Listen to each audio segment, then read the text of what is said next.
In this tutorial, I'm going to talk a little bit about optimization. So here I have a table.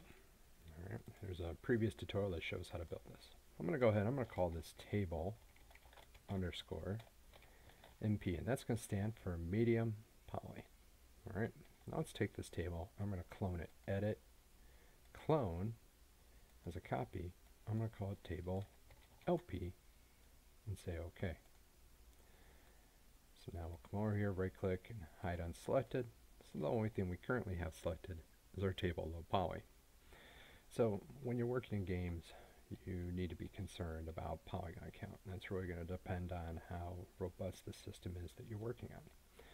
So this table, as we look at it, has detail that we don't necessarily need all the time. So I'm going to zoom in here a little bit. And one of the things that we could do to start optimizing is we have a consistent loop going all the way around, right? There's 16 polys going all the way up. So when you're thinking about optimization and you're thinking about reducing polygon count, if you kind of look at your object from a distance, what are the areas that you don't necessarily see? They start to disappear and fade away. And you're really thinking about the silhouette. So first thing I'm going to do here is I'm going to go in, I'm going to lose some of the little subtle curves that are in here. Loops, remove loop, loop, loop. And what I'm going to do is I'm going to come over here to this little loop menu under modeling. I'm going to click on it and drag it out. So now I'm kind of floating this tool here, and I can go around and I can start to remove some of these edges. There we go. I'm just going to go through, I'm going to simplify this model down a little bit. I saved the other version of it because we're going to use that to generate textures. And basically, what I'm doing here is I'm kind of looking at the model, looking for areas, and from a distance I might not notice areas that aren't even quite as visible all the time. Areas like what's happening down here. We zoom out a little bit more. I might even go in and grab this ring, come over here to edit geometry and collapse that down.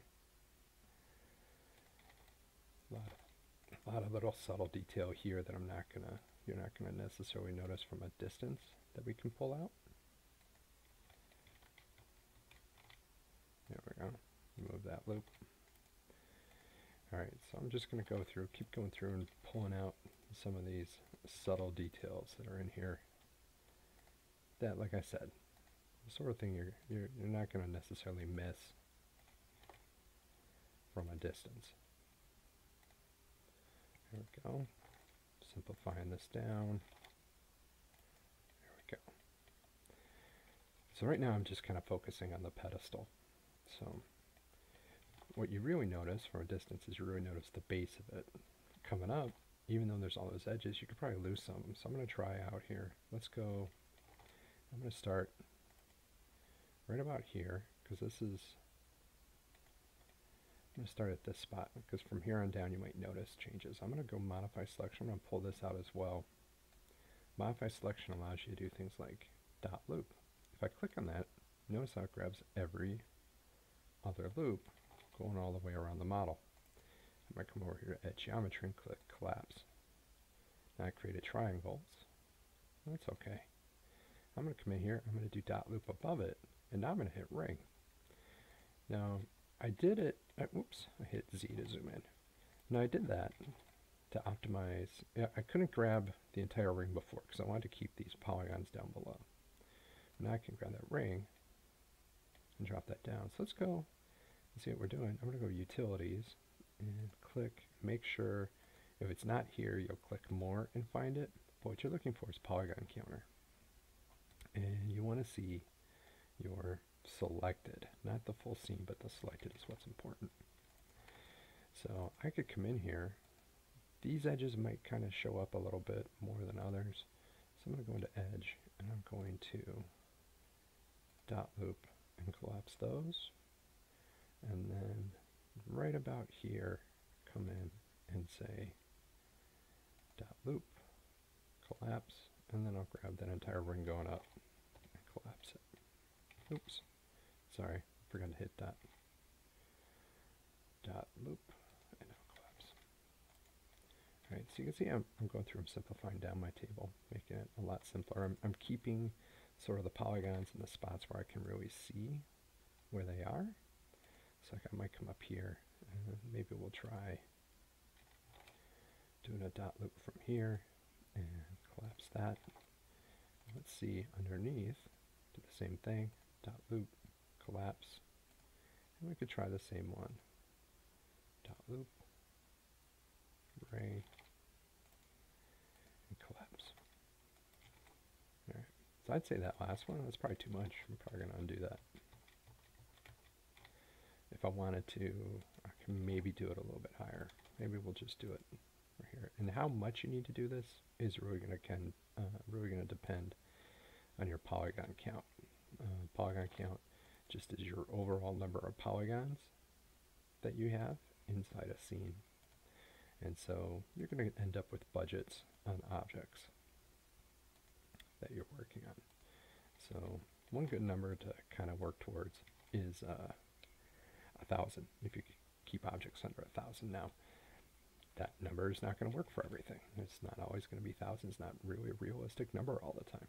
So we'll just kind of work with what we have right here. So let's see a look. Now, there's a chunk in here that clearly when I made a spline object out of this, I had a curve in here. So what I'm going to do here is I'm going to come in, I'm going to select quite a few of these and just use remove loop to kind of pull those out. And maybe grab this ring and collapse that. So it sort of simplifies down that table edge there. The question is whether or not I'm going to necessarily notice that. Do I need to shave off more polygons? Do I need to keep them? I might even go so far as to lose the little lip on the bottom of the table, select that polygon and grow it up. Now when you start getting into 3D objects, having a giant polygon on the top and not knowing exactly how that's going to go, it may shade oddly. Alright, and so what we're going to do here is I'm going to come over from the top. I just want to come in and select those edges. I want to see what that is. Okay. So it's this one and this one over here, and I'm just going to bridge that. Okay. And then I'm going to go in, I'm going to continue to bridge these going all the way up. So let's just go into border, click, go into edge, and deselect the two edges at the top and one at the bottom, and say bridge. And then up here I'm going to grab this border and cap it. So now, up here on the top, if I go into display and turn on edges only, you see that all of these edges are pointing over to this one point. So you get all these little triangle slivers going to one point. That may cause some odd shading when you go to render out. Whereas now that I'm defining them going across, I'm going to get better shading. So if I come back into modify, go back into border, and then once the border is selected, going into edge, deselecting the one edge here, and deselecting the two on the end, what that means is I now have an even number of edges on both sides that I can bridge. And then I just go into border, and I cap that off. It's okay to have triangles, especially when you're in optimization phase on a model. Right. I could do the same thing down here with this base. When you get into optimization, it is good to know that under Edit Geometry, there's a hide unselected. Right, that becomes incredibly useful. You can select a polygon, and then you do the same thing where if I grab the border, and then I see here there's my X edge. If I just deselect the two edges at the very top, I can bridge, and then I can grab that border and cap it off. Up here at the top of my model, there's no polygon on the top of the post, which is perfect. There's no point in having a polygon there if you're not actually going to see it. It's okay to have it hollow like that. I'm back in polygon, and I can say unhide all. One thing I can do is if I go into wireframe, I'm going to click on the top of the table here, turn back on shaded, and I can lower this down so it's just kind of poking through just a little bit. I don't need to have extra poly sitting up there that I'm not going to really see. Alright, so zooming out, all right, there's a lot of really subtle detail happening here. Let's go ahead and let's take care of the top of the table too while we're at it. I'm going to click to select. I don't want to accidentally delete or select something when I'm working here that and delete it that I don't want, or select it and move it. So I'm going to go to the top view, and now an edge, I'm just going to deselect, again, those top two edges, the bottom two, and just bridge. Then I can go into border, and in border I can cap those off with triangles. Okay. I'm going to hit P to turn this back into a perspective view. I'm down to 3,636. So I think part of what I can do here is optimize down the feet. From the distance, you really don't notice a lot of the subtlety that's going on in the feet. And so I can definitely simplify that going into edge.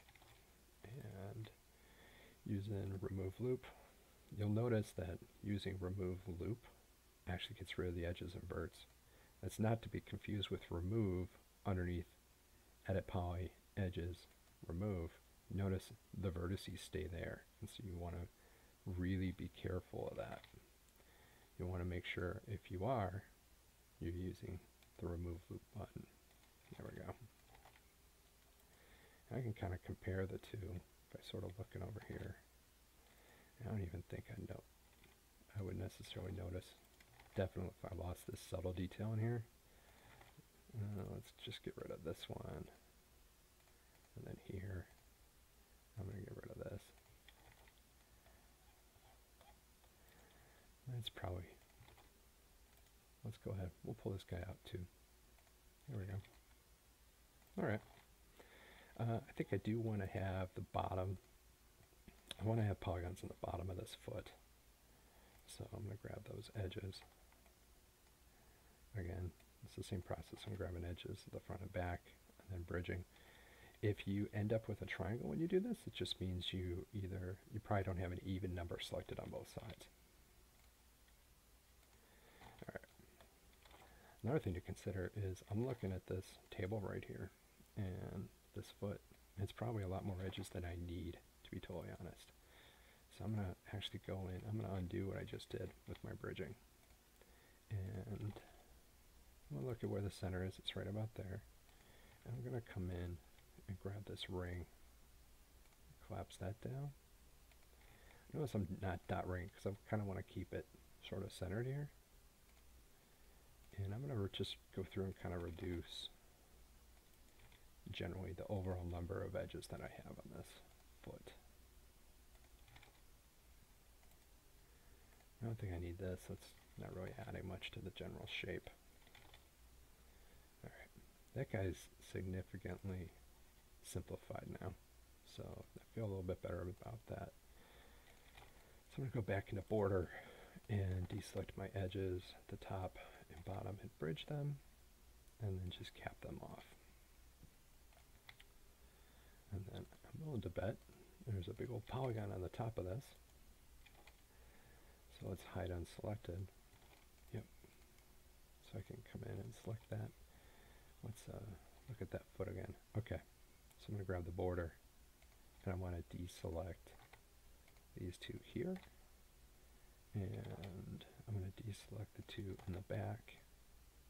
And I should be able to bridge. And we'll just double check our work by going into Element and hiding unselected. There we go. Now we can grab these guys and cap them off. There we go. Kind of going through, and we're simplifying down our overall shape on our model. All right. We could take a look at our table leg. One thing you can do when you're optimizing like this is you can get rid of polygons that you're not going to see. So this is a pretty subtle little point on the bottom of the table. If I raise that up, that's going to mean that I can probably get rid of more geo. So I'm going to go ahead and select this foot, and I'm actually going to come over to geometry and hit detach. I'm going to detach that to another object. So I can take this object here, go to object properties, and reduce the visibility to like 0.1. So now I can take a look at this table leg and see, are there polygons here that I don't actually, they're not visible? And there are. There's polygons on the back of this foot that you never really see. So I'm just going to delete those. There's no point in having those there. If they're there, they exist, and what they're going to do is they're just going to mean that I have to UV unwrap them, which I don't really want to have to UV unwrap them. If they don't actually show up, they're not visible. Okay. So the rest of this foot is pretty optimized. I'd say if anything, I could probably take the bottom of it and grab that ring going all the way around. And I want to keep kind of the outer edge here. Kind of want to keep all those edges, but here, I'm not going to miss that if I go in and collapse that down to a point, kind of simplifying that shape. For that matter, I could probably come in and use remove loop on it to really simplify down the back of the foot. You're going to see the front, but when you're at a distance, you're never going to see the back side of that foot. So I could go through and simplify that for sure. Now that did cost me a little triangle here, or a 5-sided polygon. If I go into Polygon and click Edge, you see that this polygon is made up of 5 sides. So a couple different ways I could fix it. I would probably just go into Vertex and target weld this vertex point over.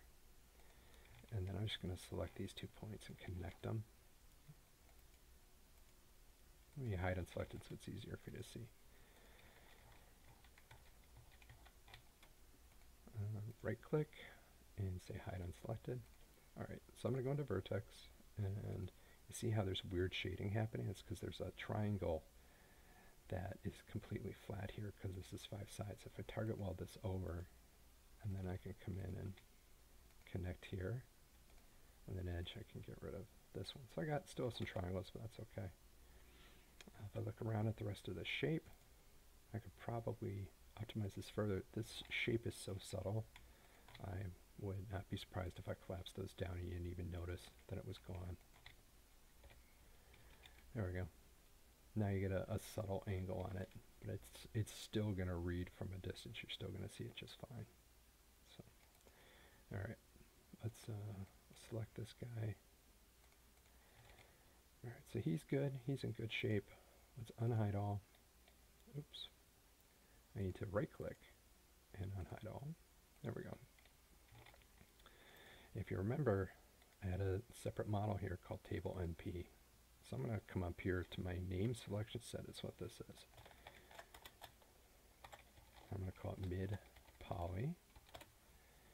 I'm going to hide that. I had selected it over here in select by name. There we go. Right click on these guys and hide unselected. Okay. So I have my optimized table here. I'm going to go into object properties and turn its visibility back up to 1 and say OK. There's the foot on my table.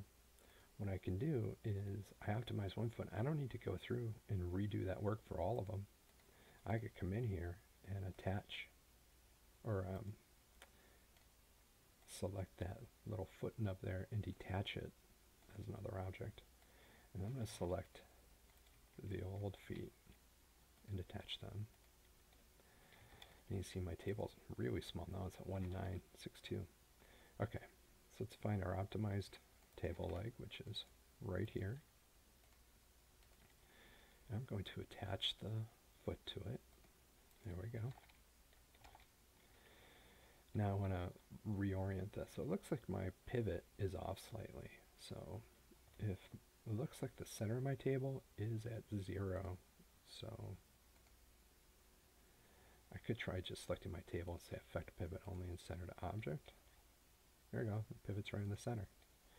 Now I can take this foot, and if I center to object, it's going to center here, which is not what I want. So I could say align to object, no, center to object. Oops, it's the wrong one. I'm on effect pivot only. I actually want to use this tool here called align.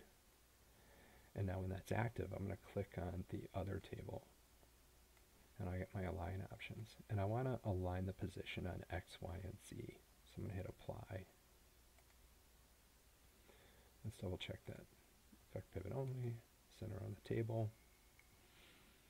And position X, Y, and Z. And say OK. There we go.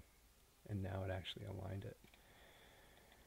From there, I should be able to go into rotate. I'm just going to hold, I got my angle snap on, I'm going to hold shift and drag this around. And it looks like it's about 120 degrees for me to bring those in. So then I can select those more expensive high poly or medium poly feet that I had. I can tell which one those are because they got a lot more detail. I'm just going to delete those. I don't need those anymore.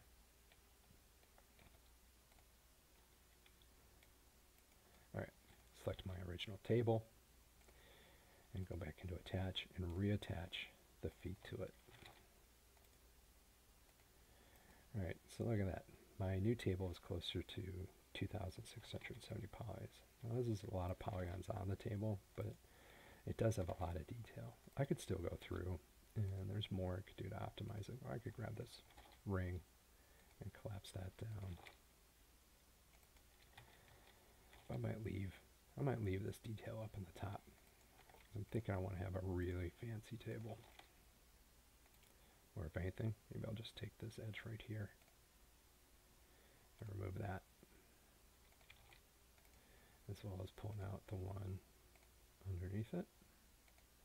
Maybe I'll just pull out some of those more subtle edges right there. There we go. That's feeling pretty good. One thing nope, I think that's pretty good. I am seeing right here, there's a bit of subtle detail that I didn't even notice there as I was orbiting around. Maybe I'll grab a ring and collapse that. Alright, I think that this is pretty good for my optimized table. So I got it down to under 2,500, so that's pretty solid. So that's my table mid-poly. I'm going to go ahead and save my model with that.